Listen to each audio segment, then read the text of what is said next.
Alright. So good afternoon, good morning, good evening to everybody watching. I'm actually here with Abdel, who is a mortgage guru. He runs his own business, and he is the guy to go to for questions within the mortgage game. If you're considering buying a house, your first investment property, and that's why we wanted to collaborate to make a video that's focused on first-time investors. So I get a lot of people that hit me up. They want to ask, how do I get started? And that's like a super loaded, super vague question. And I wanted to address that with Abdel, because the purpose of my page is to really help people get investments, build that generational wealth. But if you haven't done it before, you don't have a dad, you don't have the resources, that the inherited wealth to start. So you need to start from somewhere. So I wanted Abdel to break down the concepts of, if you don't have the credit score, if you don't have the capital, how do you get your first investment property? Awesome. Well, first, thanks all for having us. I appreciate it. So again, guys, my name is Abdel Khawatmi. Own and operate multiple different things within the mortgage sphere, from a mortgage licensing school to a mortgage organization called Got Mortgages. So the first thing that I always say is, if you're looking to purchase a property, whether it's an investment property, second home, first primary residence, it's understanding what is it that we as mortgage lenders are obligated to look at, right? And I always call it, and when I teach it within my classes, it's called the 4 C's. So the first thing you want to take a look at is your capital. Where is your money coming from, right? So when we talk about money, also it can't be money under the mattress, right? Obviously. So it's got to be sourced, it's got to be seasonal, and this is for owner-occupied or investment properties. Right. And when you say sourced, is it like you got to kind of prove where it came from, show receipts? Exactly. So normally when you're purchasing a home, whether it's an FHA loan or a conventional loan, we need to know where the money is coming from. So if it's coming from a bank statement, generally we would ask for 2 months of bank statements for the money to be seasoned, right?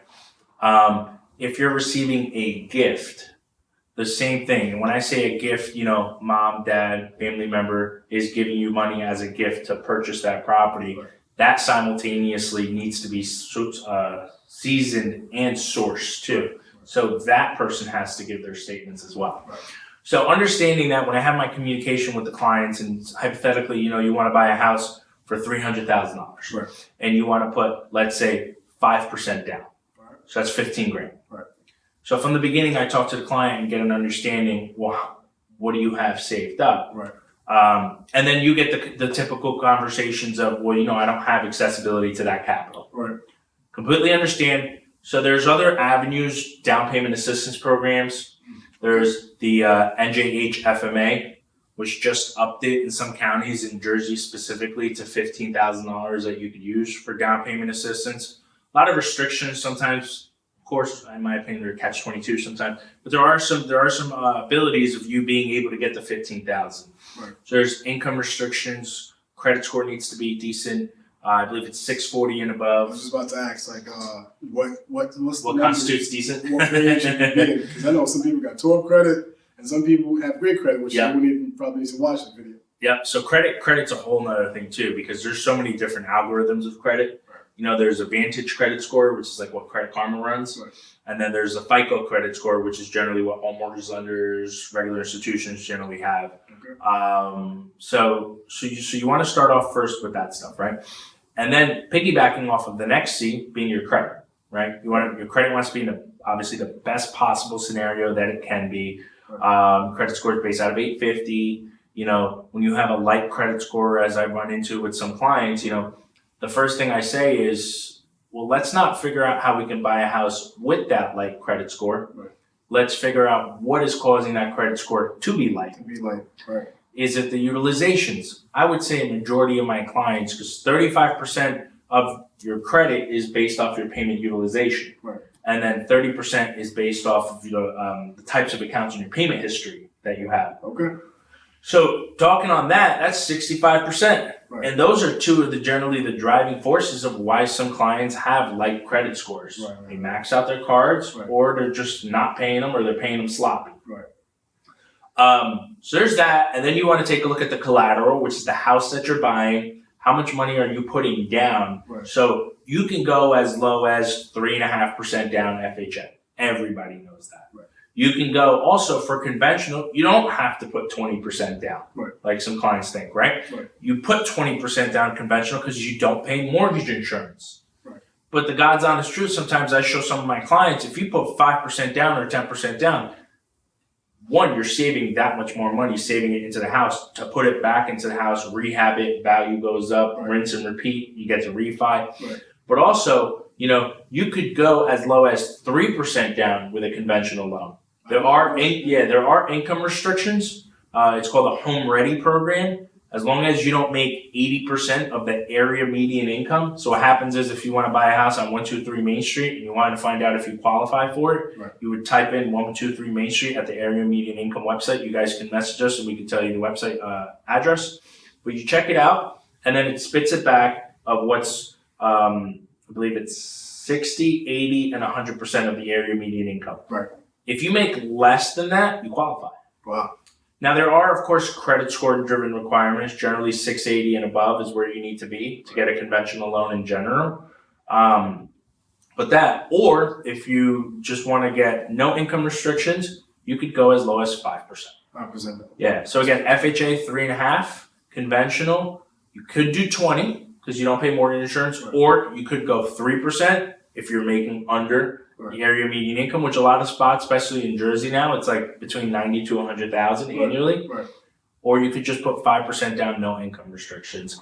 And then the last one is the capital. So you have access to the money, you have access to that. Right. So we said credit. I'm sorry, the last one's capacity. I already said capital. Right. Yeah. So we have capital, which is your money, right. your collateral, how much you're putting down, your credit, we all know. And then the fourth one is probably one of the biggest driving forces with a lot of clients that hold them back sometimes, is your capacity. Right. And what do you mean by capacity? So capacity is based off of something called DTI, your debt to income.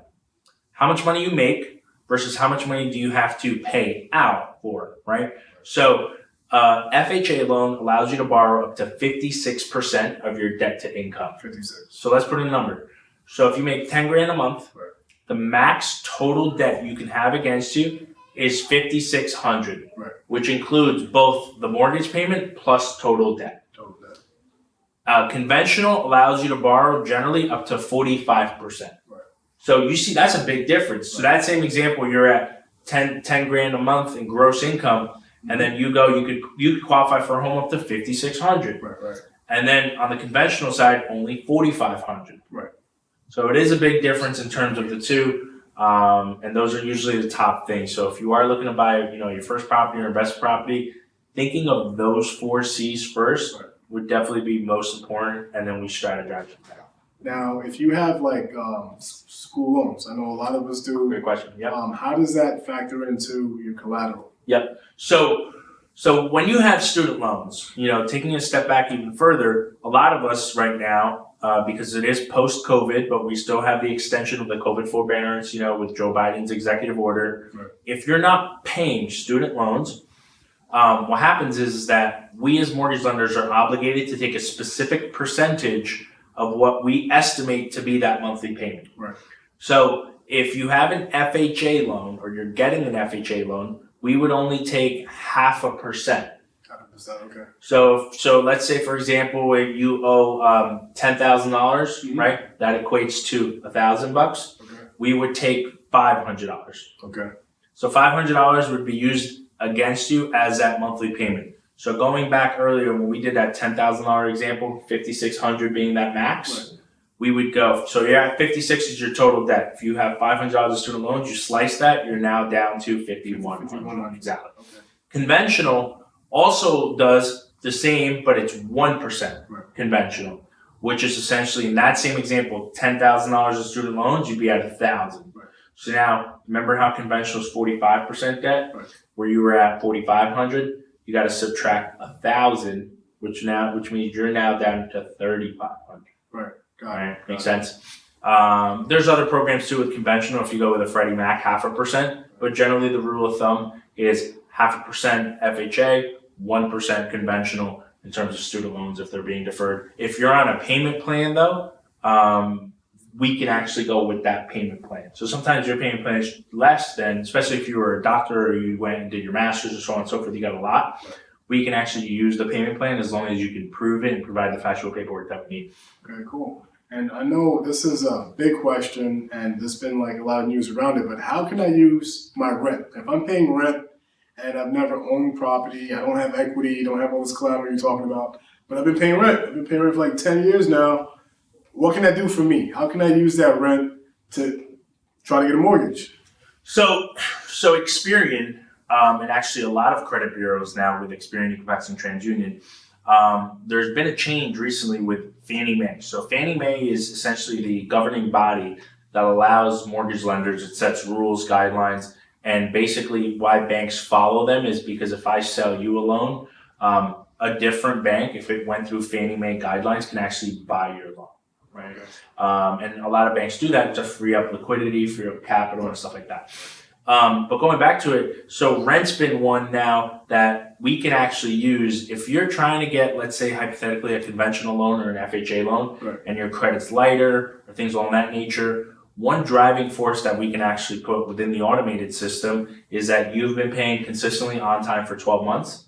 We would get the proof of that, and we would actually get a letter from your landlord confirming that. Okay. And it's basically called a VOR, which is a verification of rent. Right. Yeah, verification of rent. And that can actually work as a contributing factor for a circumstance to allow you the opportunity. Because I'll have some clients who have, so I always say with FHA, you want to be at that sweet spot of 620 in terms of credit score. Right. They do allow you all the times to be as low as 580, Gotcha. but sometimes you can't get what's called an automated underwriting approval. Right. And if you can't get an automated underwriting approval, usually you have to do a manual approval by the underwriter, Right. where the underwriter has to come in, look at you and say, you know what, yeah, his credit's light, but, you know, he's been paying his rent on time. Right. He's got some bread on the side. With the VOR, that backs it up. Exactly. From the landlord. So it basically looks as a good reason for a underwriter to give that stamp and give you that manual approval. And I've been in a situation where, from previous properties that I purchased where I hit a wall with the underwriter. And now I have to try to tell the story to the underwriter so they give me the money to purchase. Yeah. So is that the end all be all? Like making the underwriter happy? So I would say this, and I'm going to speak from personal assessment. When I am speaking with a client, it. That's how we connected. Right. I really dive in to understand your financial position. Right. I really want to understand what are you looking to do? Are you buying an investment property, or are we switching to primary?